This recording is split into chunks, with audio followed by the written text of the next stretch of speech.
Ah, c'est bon, c'est bon. Hey, je pense que les routes sont fermées. En plus de ça, on vient juste d'avoir des messages. Fait que ça se peut que le service dure bien longtemps aujourd'hui. C'est un privilège d'être avec vous encore aujourd'hui.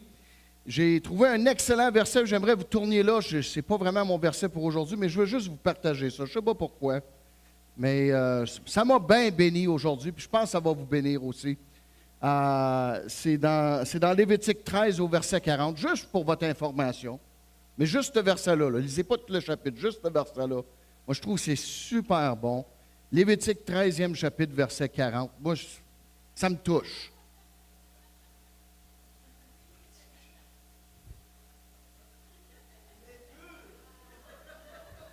Ça me touche énormément.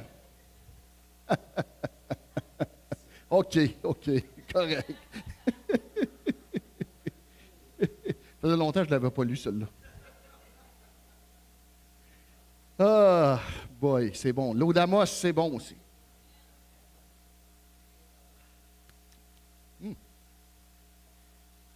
Combien d'entre vous connaissez le pasteur Claude Lainé qui était à Smooth Rock Falls, Erica Falls avant? Hey, on y avait joué tout un poisson d'avril une fois avec de l'eau de même, tu sais, dans un verre. Je suis content que vous ne faites pas ça ici à Amos, là. Mais c'était quand j'étais plus jeune dans le ministère, j'étais plus à Guissane dans ce temps-là. Puis on avait joué un tour à pasteur Claude, il était venu prêcher, puis il avait entendu dire, c'est la première fois qu'il venait prêcher à notre église à Timmins, il avait entendu dire qu'on jouait des tours à tous les prédicateurs. Puis c'était le poisson d'avril en plus de ça, c'était dimanche-là. Fait que là, il était sûr qu'on était pour y jouer tout un tour, puis il était sur ses gardes. Là, ça a venu le temps de prêcher, puis là, il se disait, ouf, OK, ils ne vont pas jouer de tour, tu sais. Tout a bien été. Puis on avait un verre comme ça avec de l'eau, mais il y avait comme un motif comme orange après. Puis lui, ce qu'il ne savait pas, c'est qu'on avait mis un poisson rouge dans son verre. Puis à un moment donné, ça ne n'est pas aperçu, puis il a pris une gorgée. Puis tout le monde de l'Église le savait, mais ce qu'on avait oublié de dire, on ne pensait jamais qu'il prendrait une gorgée, c'était l'eau du poisson qu'on avait mis.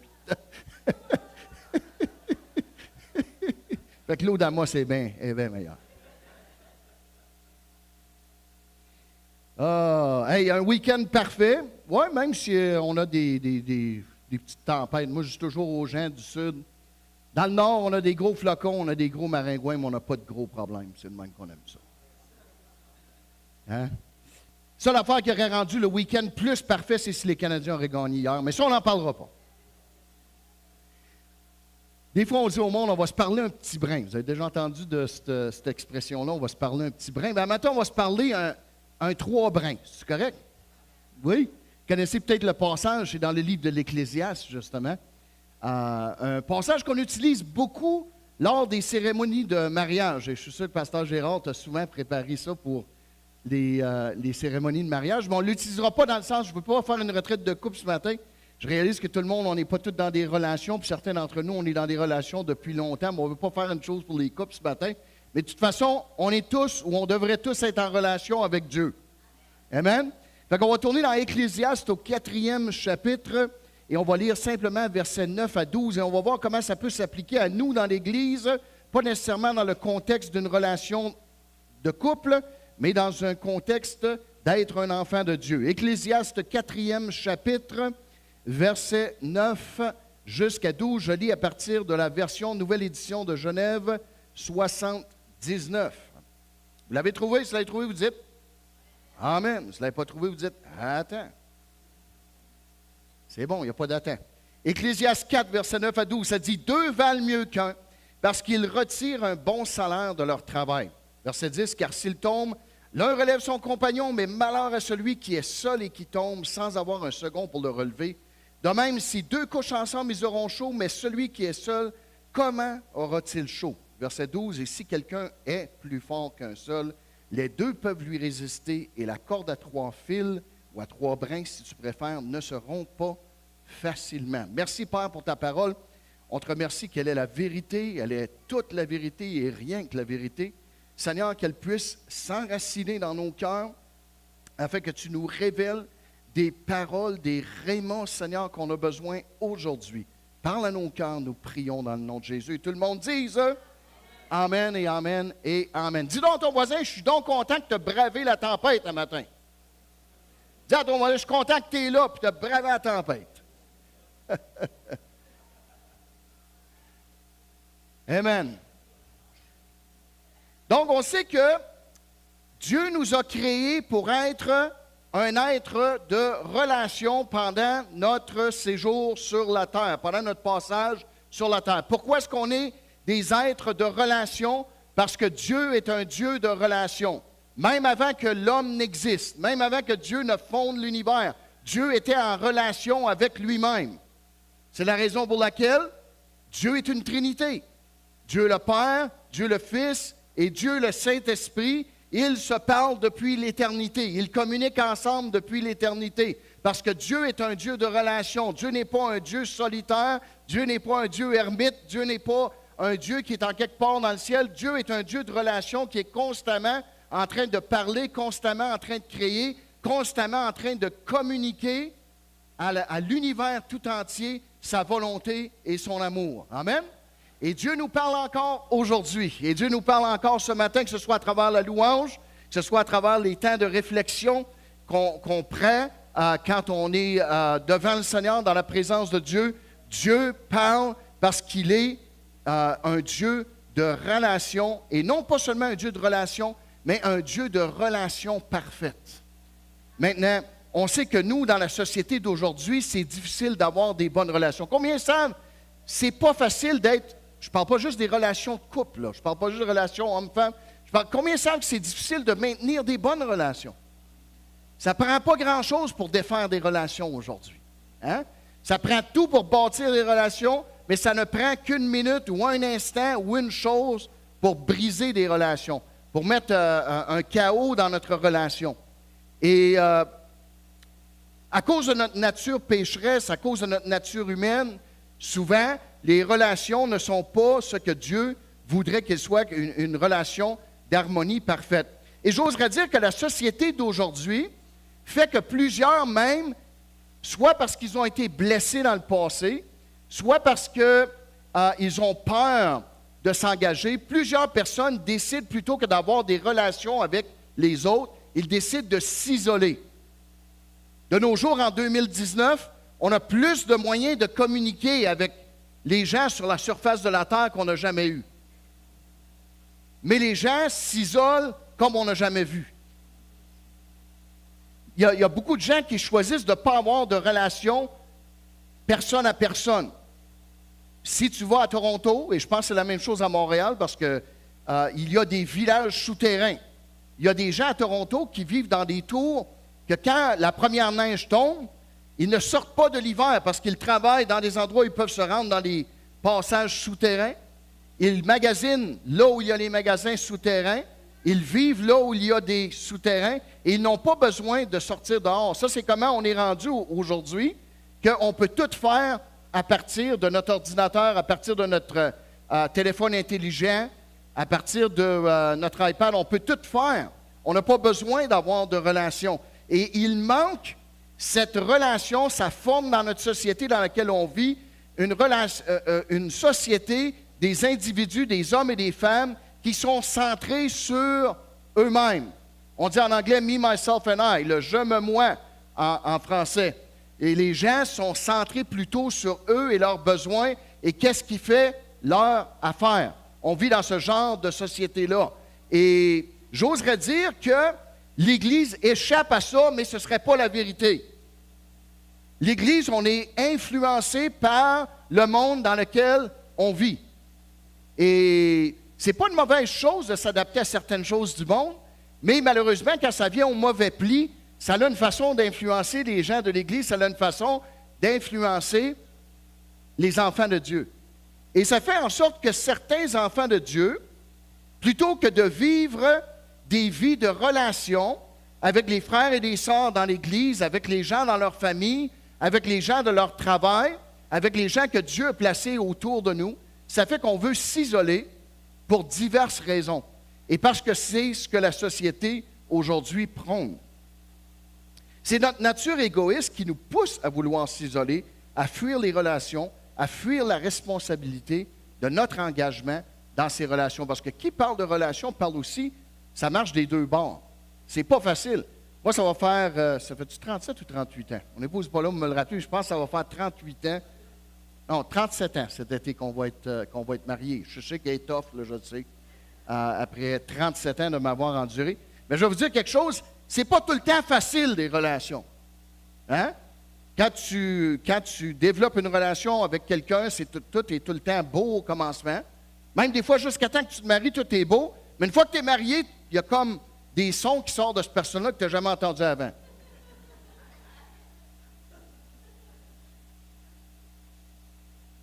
Je dis, voyons, c'était ça avant que je me marie. Ah, tu sais ce que je veux dire? C'est qu'on apprend puis on voit des choses qu'on ne voyait pas avant. Ça ne veut pas dire qu'on aime moins la personne, mais c'est pas facile d'être dans une relation. Hein? Moi, je le dis souvent, je suis tellement content que ma femme n'est pas parfaite, parce que chaque fois qu'on chicanerait, ce serait de ma faute. Chaque fois qu'on aurait une ostination, ce serait de ma faute. Fait que je suis content qu'elle n'est pas parfaite. Puis on n'est pas parfait. Fait que tant qu'on est dans une relation, on va avoir des choses à travailler, on va avoir notre caractère à travailler. On a besoin de la grâce de Dieu dans les relations qu'on a avec les gens, parce qu'on ne peut pas le faire juste avec notre caractère. Quand Dieu a dit « aimez-vous les uns les autres », il aurait dit « arrêtez à aimez-vous les uns ». Parce que ce n'est pas les uns qu'on a de la misère avec, c'est les autres. Tu sais, il y a un d'eux autres. Il y a un d'eux autres. Là. Les gens, il y a des gens qu'on n'a pas de misère avec, mais il y a des gens, dans les relations, même dans l'Église. Je sais qu'il n'y en a pas de même à Amos. Là, je ne parle pas pour les gens d'Amos. Là, mais il y a tout le temps des gens avec qui on a plus de difficultés. Quelqu'un au travail qui tombe ses nerfs. T'sais? Quelqu'un qui a toujours la mauvaise habitude de venir t'achaler quand ce n'est pas le temps. Qui a toujours la mauvaise habitude de te demander des affaires qu'il est capable de faire lui-même ou qu'il est capable de faire elle-même, mais qui vient te déranger quand tu as besoin de te concentrer dans les choses. Puis, entretenir des relations, puis des gens qu'il faut que tu vois jour après jour, ou semaine après semaine, que ce soit l'Église, que ce soit le travail, soit des gens dans ta famille, c'est jamais facile, puis on a besoin de la grâce de Dieu pour pouvoir nous diriger et nous donner la sagesse qu'on a besoin à travers ces relations-là. Alors, Seigneur, donne-nous de la sagesse pour les relations qu'on entretient avec les gens autour de nous. Mais je vais vous dire une petite vérité que je pense que je commence à comprendre un peu au niveau des relations, c'est qu'on ne sera jamais ce que Dieu nous appelle à devenir si on ne veut pas entretenir des relations. Je vais vous donner un exemple. Comment tu sais que tu manifestes le don, le fruit de l'esprit si tu n'as jamais personne pour te tester? Pas mal dur, par exemple, je sais pas moi, de prouver que tu es patient quand tu es tout seul. Mais quand quelqu'un fait quelque chose, tu sais, je veux dire, comment tu mesures, tu sais, quand tu as un boyau qui dit c'est bon pour tant de pression, comment tu sais si c'est vrai? Faut que tu mettes de la pression dedans, faut que tu mettes quelque chose, là, tu vas voir si c'est vrai que ça tient cette pression-là. C'est la même affaire avec nous autres dans nos relations. C'est que si on dit, ah oui, hey, ça fait longtemps que je suis le Seigneur, il transforme mon cœur. Comment tu vas savoir si tu es transformé si tu ne te frottes pas avec du monde? Si tu n'es pas testé, voir qu'est-ce qui est en toi. C'est la raison pour laquelle Dieu nous place dans des familles, Dieu nous place dans des relations, Dieu nous place dans une église locale. C'est le plan de Dieu pour nous parfaire, pour devenir exactement ce que Dieu veut qu'on devienne. Comme on disait vendredi, on est en construction, on n'est pas parfait. Mais on est appelé à avoir des relations si on veut devenir tout ce que Dieu veut qu'on devienne. On a des exemples bibliques. Jésus lui-même, lorsqu'il marchait sur la terre, il a toujours voulu le principe de la corde à 3 brins. Hein? La relation avec Dieu, c'est quoi le plus grand commandement? Tu aimeras le Seigneur ton Dieu. Exactement, de toute ta force. Donc en principe, relation. Mais ensuite, c'est tu aimeras ton prochain. Hein? Et ça, c'est important. Donc, ça nous parle de relation. Et ça, c'est la corde à 3 brins. Dieu, puis c'est tout le temps 2 personnes. Tu as remarqué quand Jésus a envoyé les 70? Comment est-ce qu'il les a envoyés? Il a dit, allez chacun dans votre coin, allez-vous-en, prenez autorité. Non, il a dit, allez-y 2 par 2. Il savait qu'il avait besoin un de l'autre pour s'exciter ensemble, puis pouvoir confronter des choses ensemble, aller voir les gens ensemble. Fait que les envoyer 2 par 2. Hein? Si tu regardes aussi, ce que Jésus a déclaré à un moment donné au sujet de la prière. T'en rappelles-tu dans Matthieu 18, le 18e chapitre, versets 19 et 20, il a dit, je vous dis encore, si deux d'entre vous s'accordent sur la terre pour demander une chose quelconque, elle le sera accordée par mon Père qui est dans les cieux. Car là où deux ou trois sont assemblés, en mon nom, je suis au milieu d'eux. Parce que Dieu veut qu'on soit dans des relations. Ce n'est pas juste bon pour notre caractère, c'est bon au niveau de la prière, c'est bon au niveau de toute notre vie spirituelle. On est plus puissants ensemble. La Bible dit, un peut mettre 1000 en déroute, mais deux peuvent mettre combien? 10 000 en déroute. Je ne sais pas à propos de ta mathématique, là, mais ça ne marche pas, ça, dans la mathématique. Hein? Si un est égal à 1000, deux est égal à 2000 d'habitude. Mais avec Dieu, un est égal à 1000, puis deux est égal à 10 000. Hein? Mais dans le contexte de l'Église, c'est d'autant plus important d'avoir une relation d'unité et d'harmonie. Je veux parler un petit peu à ce sujet-là. À un moment donné, Jésus va prier pour son Église. Il va prier pour ses disciples dans l'Évangile de Jean, puis il va dire, « Père, ma prière, c'est qu'ils soient un comme on est un. » C'est pour que le monde comprenne que c'est toi qui m'as envoyé. Et c'est important qu'on ait des relations avec les gens de notre Église pour que les gens du monde puissent voir de quoi qu'on est fait. Qu'on fait partie d'une famille, qu'on fait partie de... parce que si l'Église, c'est la même chose que la réunion des lions, c'est la réunion des chevaliers de colons, je ne sais pas moi, une réunion quelconque, si on est juste un club social, on est juste un club social. Mais on est beaucoup plus que ça. On est la main de Dieu, la voix de Dieu, la bouche de Dieu sur cette terre pour les gens qui nous entourent. Vous avez été choisis pour un temps comme celui-ci pour la ville d'Amos et les environs. C'est à travers de vous que Dieu parle. C'est important d'être en bonne relation avec l'Église. Parce qu'encore, je le répète, on ne peut pas devenir ce que Dieu veut qu'on soit sans l'aide des autres. D'abord, dans le texte qu'on a lu, on tire un bon salaire de notre travail quand on est ensemble. Comme j'ai dit, Jésus a envoyé ses 70 ensemble. Hein? Mais il y a d'autres exemples après que Jésus est ressuscité. Rappelez-vous le boiteux. C'est qui? C'est Pierre et Jean qui rencontrent le boiteux après que Jésus est ressuscité. Et puis, il lui dit, on n'a pas d'argent à te donner, tu es en train de mendier, mais ce que j'ai, et Pierre va dire, ce que j'ai, dans le nom de Jésus, je te le donne, lève-toi et marche. Puis on sait que le boiteux s'est levé, il a marché. Et Dieu a permis qu'il ne soit pas tout seul, Pierre, mais qu'il y ait Jean avec lui, parce que Dieu savait que peu de temps après, des gens qui étaient les leaders du peuple d'Israël diraient, les gars, venez ici, on a affaire à vous autres. Et ils les ont amenés devant le parlement de ce temps-là des Juifs, et ils ont dit, mais c'est quoi cette histoire-là qu'on entend dire, que vous avez parlé, là, vous avez guéri quelqu'un? Par quelle puissance vous avez fait ça? Dans quel nom vous avez fait ça? C'est du blasphème ce que vous faites. Mais combien savent que quand on affronte l'opposition, c'est toujours mieux d'être deux que d'être un?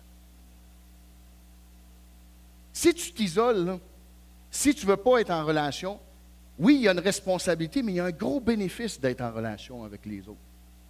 Et le bénéfice, c'est que Pierre et Jean ont pu s'encourager, puis ont pu répondre au Sanhédrin, ils ont pu tenir tête au Sanhédrin, et puis à un moment donné, la gloire de Dieu a éclaté. Eux autres, Pierre, qui avait renié Jésus 3 fois, jusqu'à blasphémer le nom du Seigneur avant qu'il ressuscite, après que Jésus est ressuscité, il est rempli du Saint-Esprit, Jean est rempli du Saint-Esprit, ils font face au même Sanhédrin qui avait crucifié Jésus, ils sont capables de leur tenir tête et de dire, excusez-nous, messieurs, mais on n'a pas le choix, il faut parler de ce qu'on a vécu. Hey, ça, c'est des vies transformées. Ça, c'est des gens qui ont été transformés. Ils sont deux pour se supporter là-dedans. On tire un meilleur salaire de ça. Wow! D'une manière, je suis content qu'on ne vit pas... Comprends-moi pas mal, là. C'était beau ce qui se passait dans l'Acte des Apôtres, puis il y avait beaucoup de choses qui étaient relatives à ce temps-là. Je vais te donner un exemple. OK? Combien d'entre vous, vous aimeriez ça vivre en commune aujourd'hui?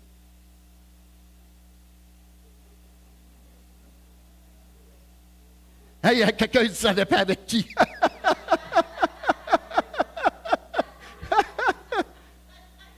Et, vous savez, chez nous, les Moreaux puis les Rouillards, Caro puis Véro, Robert, Mathieu, on vit tous sur la même rue. OK? On vit sur la rue Windsor à Timmins. Puis nous, on est ce côté-là. L'autre bord, juste ce bord-là, il y a une grosse maison qui prend toute la place sur la rue. C'est la maison à Robert puis Véro. OK? Puis je suis bien content qu'ils sont là parce qu'il y a un 4 roues là, avec une souffleuse, puis il y a un gars, il y a un gars même pour l'opérer, qui vient déblayer ma cour. Dieu m'a béni. Oh, merci Seigneur pour les relations. Puis l'autre bord, à 4 ou 5 maisons, il y a Caroline puis il y a Mathieu qui sont là aussi. Puis ça fait en sorte que les voisins sont un petit peu mélangés. Là, ils commencent à être habitués parce qu'ils nous voyaient souvent traverser avec des parcs d'enfants, puis de la nourriture. Des fois, c'était Robert avec Caroline, des fois, c'était Caroline avec, tu sais, comme c'était Véronique avec Mathieu. Les voisins, ils venaient mélanger parce qu'ils nous voyaient traverser avec des plats, des parcs d'enfants quand on avait des bébés à toutes les heures de la nuit, tu sais. Parce que des fois, on veille ensemble. Puis ça leur apportait une certaine confusion. Ça, c'est des bons bénéfices d'avoir quand tu vis tous dans la même rue, mais je vais vous raconter un bénéfice qui n'est pas vraiment un bénéfice. Moi, vous savez, je ne suis pas trop habile avec mes mains. Okay? Je ne suis pas comme Pasteur Gérard, il me montrait des choses qu'il bricole dans son atelier. Et il est vraiment bon dans ce qu'il fait. Il fait des belles affaires. Puis moi, mes deux gars, si je peux les appeler de même, ils sont pas mal plus habiles que moi avec leurs mains. Robert, c'est mon ange de la déconstruction. Robert, lui, il a jeté à terre un bloc appartement que j'avais en arrière de ma maison, tout seul. Il a accroché ça après son pick-up. Avec des straps, il a tout démanché le dedans, puis il a accroché ça avec des straps. J'ai dit, Robert, ça n'a pas d'allure que tu défais ça. Ah oui, le beau-père, tasse-toi du chemin, ah ouais, let's go, ça va tomber. Puis j'ai le vidéo pour le prouver. Mathieu, c'est mon gars, puis Robert va être bon dans le rough, là, faire les murs, puis les 2 par 4, ces affaires-là, mais dans la finition, on a besoin de l'aide à Mathieu. Parce que Mathieu, c'est un gars de précision, puis c'est un gars, il est en train de faire des rénovations chez nous comme c'est là, il a le compas dans l'œil. Okay? Quand il fait quelque chose, mettons, il mesure 4 ou 5 fois avant de couper. Fait qu'il est pas mal bon. Mais le problème avec ça, c'est que moi, j'avais quelques outils. Puis je ne sais jamais où ils sont rendus à cette heure.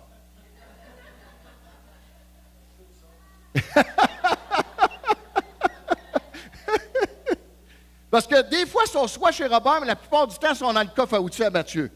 OK? Parce que ça vient avec le territoire d'avoir une relation. Parce que si je veux qu'ils fassent de l'ouvrage pour moi, je ne peux pas chialer après eux autres parce qu'à un moment donné, ils ont besoin d'un marteau que j'ai parce que ça ne leur tente pas d'aller le chercher. Ou de. Combien de fois que je cherche pour mon mot juste de tape à mesurer? Marie, où est-ce qu'il y a le tape à mesurer? Gilles, ne demande pas. C'est à 156 ou 184, Windsor. On ne vit pas en commune, là, mais quasiment. Hein? Ça, c'est avec du monde que j'aime énormément, éperdument, mes filles, mes gendres, mes petits-enfants. Puis quand on se voit 4-5 jours de fil, à un moment donné, on ferme les rideaux.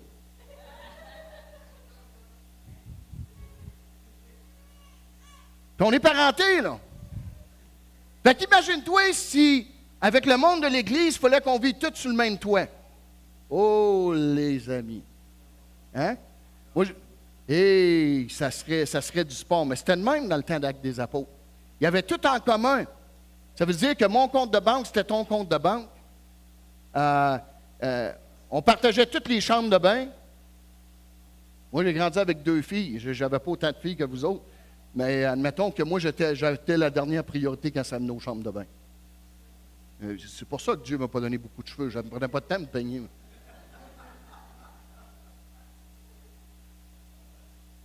Mais ça faisait partie du plan de Dieu pour l'Église primitive, autant que tout le reste que tu avais dans l'Acte des Apôtres.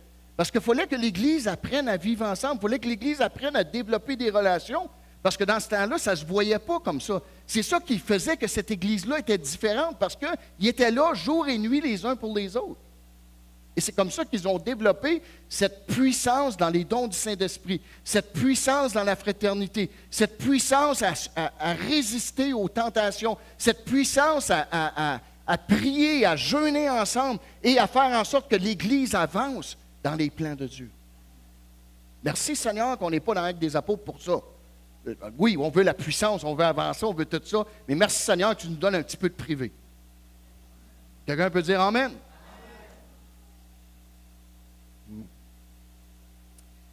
Mais on tire un meilleur salaire de notre travail quand on travaille ensemble.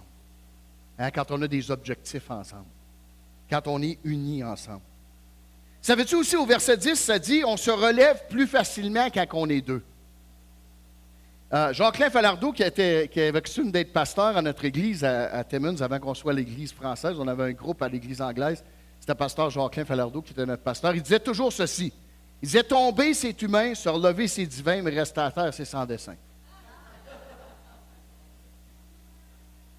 Puis c'est beaucoup plus facile de se relever quand tu as quelqu'un qui est là à côté de toi. Tu sais, juste dans le physique. Tu sais, moi, à travers les années, admettons que j'ai remplumé un peu, OK? Quand je me suis marié, là, c'est la vérité, je le partageais au gars. Je pense, c'est-tu au gars, je partageais ça samedi matin, que quand je me suis marié, là, j'avais 27 de taille, puis je pesais 123 livres. C'est la vérité. À cette heure, je pèse 100 commentaires. Mais plus que je suis en train de remplumer, plus dur que c'est de me relever. Je joue avec mes petits-enfants des fois à terre, puis c'est comme « Help me, someone. Aidez-moi à me relever, s'il vous plaît. » Puis là, je me fais pas mal, là.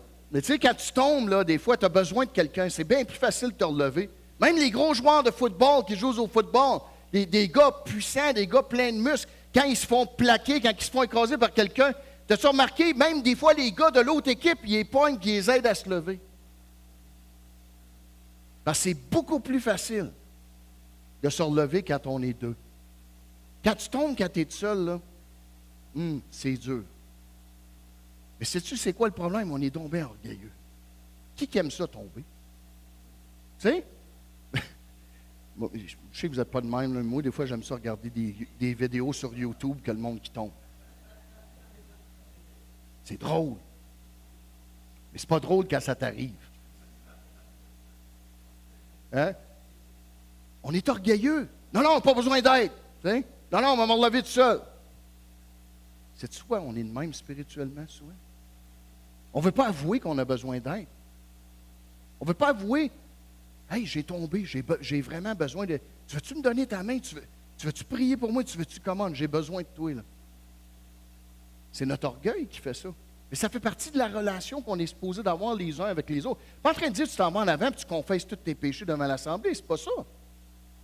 Mais on a besoin de se trouver des gens de confiance qui sont capables de nous relever quand on a besoin d'être relevés.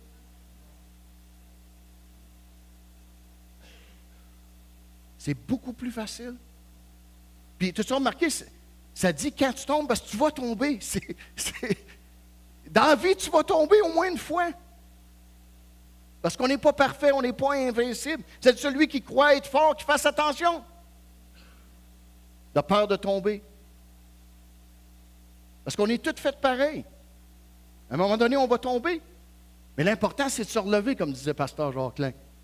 Et pour se relever, on a besoin de l'aide de nos frères et nos sœurs. Puis si tu es une de ces personnes qui relève quelqu'un, il ne faut pas les juger.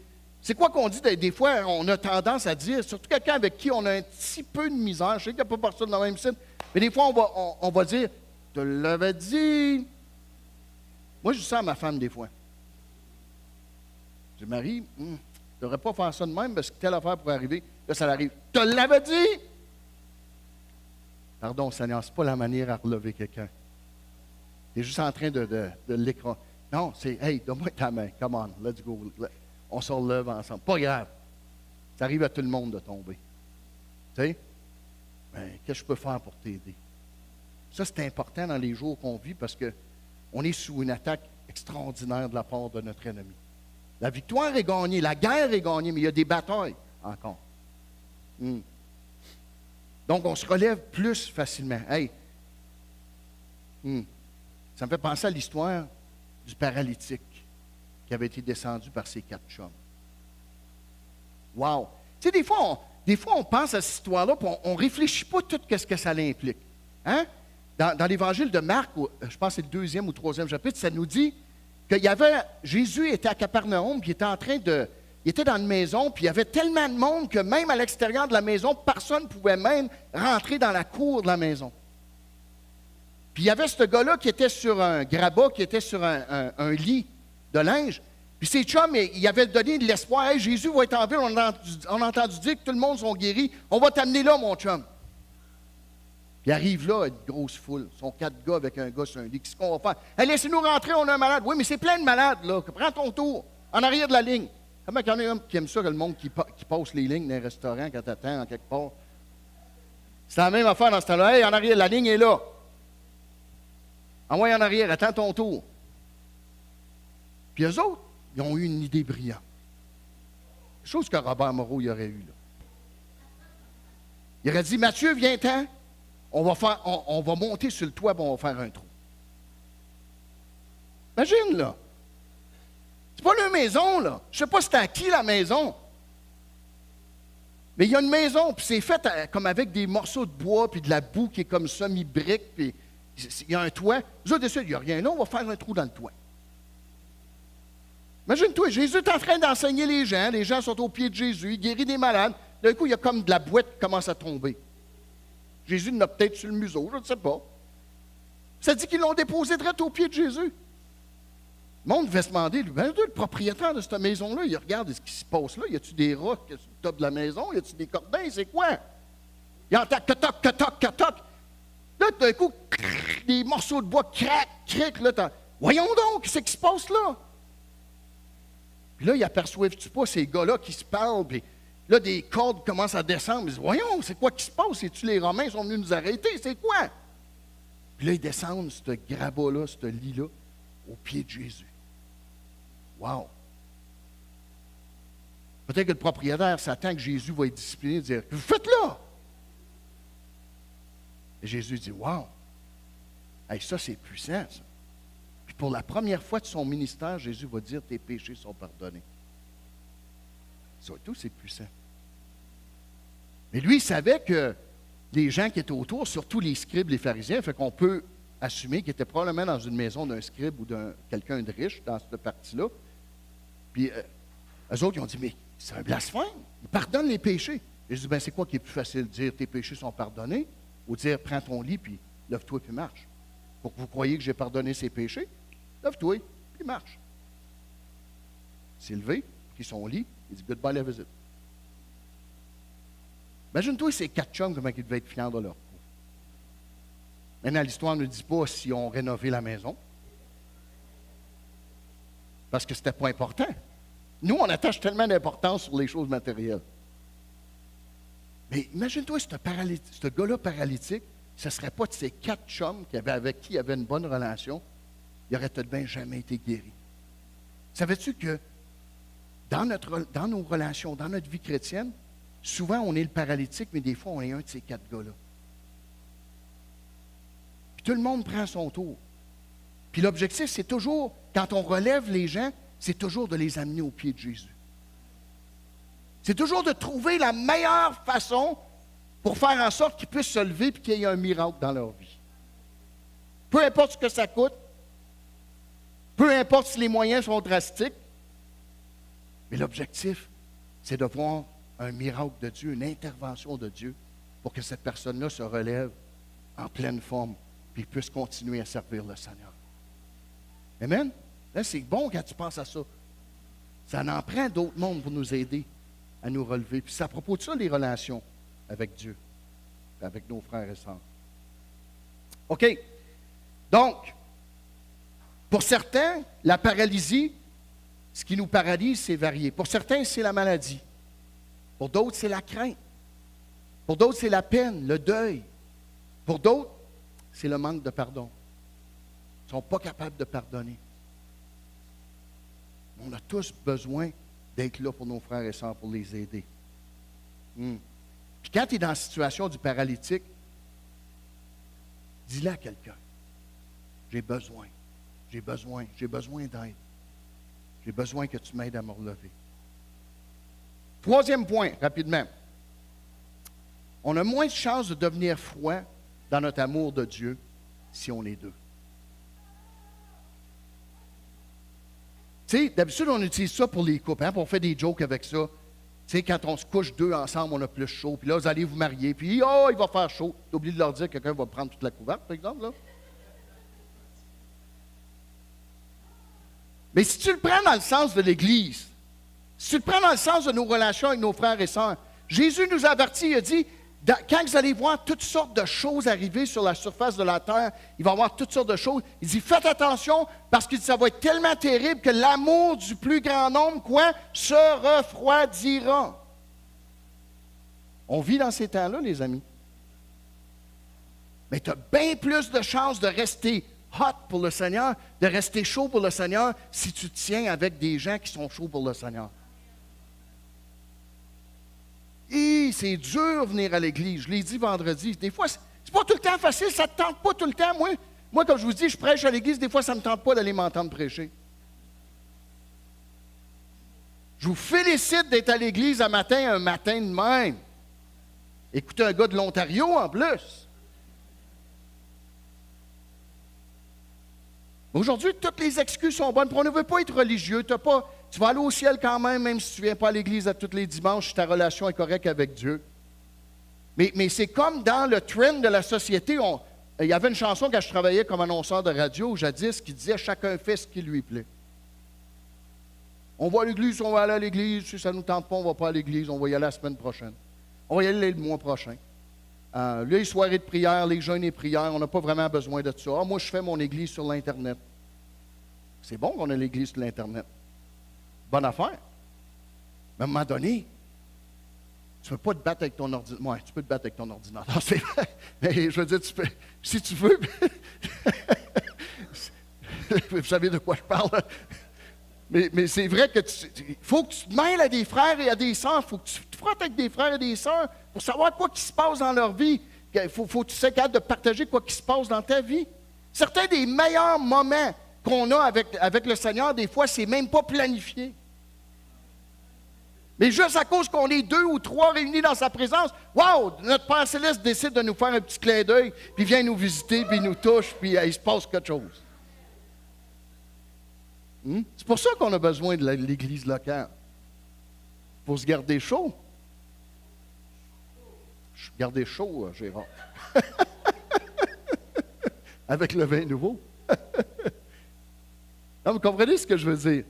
C'est qu'on a plus de chances de se rendre au bout si on est ensemble que si on est tout seul.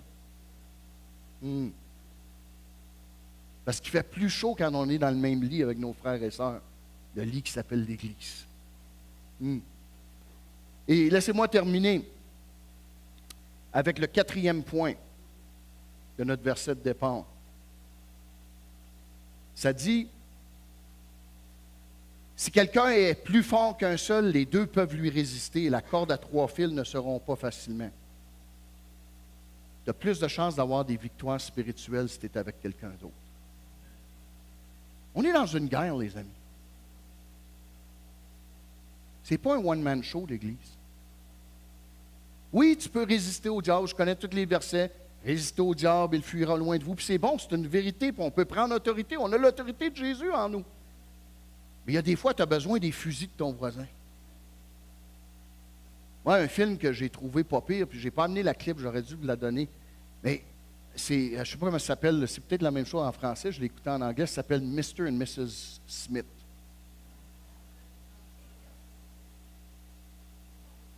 Vous avez le droit d'écouter ça, des vidéos au Québec? Oui, les chrétiens, oui, OK. On va dire, comme on dit, moi je demande souvent à mon église, on a-tu le droit de faire ça ou tu as le droit de faire ce que tu veux, mais ça ne veut pas dire c'est utile. Mais tout ça pour dire Mr. et Mrs. Smith. Moi, j'aime la dernière scène, la bagarre qu'ils ont dans la quincaillerie. Parce qu'ils sont 2 contre une armée. Puis là, ils décident de se mettre dos à dos avec toutes les guns, puis les grenades, puis toute l'affaire. Puis c'est arrangé avec le gars des vues, là, tu sais. Mais là, ils tuent tout le monde, puis tout le monde sont après eux parce que c'est des agents secrets, puis ils se sont fait donner une mission de s'entretuer. Puis ils ne savent pas au commencement. Mais à la fin, parce qu'ils ne veulent pas le faire, parce que même s'ils ont une relation tendue, ils s'aiment quand même. Puis ils décident, à la place, on va tuer ceux qui veulent qu'on se tue. Hey, intéressant, ça. Ce serait beau si l'Église penserait ça une fois de temps en temps. On va attaquer le diable à la place d'attaquer nos frères et sœurs. Là, ils se mettent dos à dos, là, puis ah ouais, boum, boum, il y en a un qui se fait blesser, mais ils continuent, puis à la fin, ils ont tué tout le monde. Puis ils ont survécu. Là, je dis, oui, mais ça, c'est arrangé avec le gars des vues. Savais-tu que ta vie est arrangée avec le gars des vues? Ta vie est arrangée avec le producteur de l'univers. Tu vas sortir champion, tu vas sortir vainqueur, tu vas les tuer, tes ennemis, parce que la bataille est déjà gagnée. Mais tu ne le feras pas tout seul. Tu as besoin de l'aide. Tu as besoin de l'aide de Dieu, puis tu as besoin de l'aide de tes frères et sœurs. Parce que le diable, il est rusé. Puis il est fort, mais il n'est pas plus fort que celui qui est en nous. Puis à deux, des fois, on voit les affaires mieux qu'on les voit tout seul. On n'a pas des yeux tout le tour de la tête. Mais quand on se met dos à dos, on a des yeux tout le tour de la tête. On peut voir l'ennemi venir. On peut voir où est-ce qu'il se cache. On peut voir ses tactiques. On a besoin les uns des autres pour prier, pour intercéder, pour jeûner, pour demander que Dieu intervienne dans tel projet, dans tel aspect de la vie des gens. C'est une armée que Dieu a créée. C'est une armée qui est victorieuse. Hallelujah. On a besoin de nos frères et sœurs. La corde à 3 brins. Dieu, nous autres, puis les autres. Et je sais qu'à Amos, vous êtes bénis parce que vous avez cette philosophie-là, je le sais. Parce que je vous rencontre, puis vous êtes beaucoup comme ça. Je regarde ce qui se passe, je parle avec votre pasteur. Je vous bénis, puis je vous félicite de la part du Seigneur pour tout ce que vous faisiez pour l'œuvre de Dieu. Mais il y a encore plus. Il y a encore plus. Ce n'est pas une exigence, ce n'est pas une ordonnance. C'est juste de devenir tout ce qu'on veut devenir. Comme Église, comme individu, comme ministère. Puis ça commence avec la corde à 3 brins de reconnaître qu'est-ce que ça implique pour chacun de nous autres, chaque jour de notre marche chrétienne. Hallelujah! Amen! On reçoit ça dans le nom de Jésus? Amen! Hallelujah! Je ne sais pas ce que vous voulez faire. Faites-vous un appel d'habitude de qu'est-ce que vous faites? Je peux te tourner la réunion à toi, Pasteur Gérard, si tu veux. Hallelujah!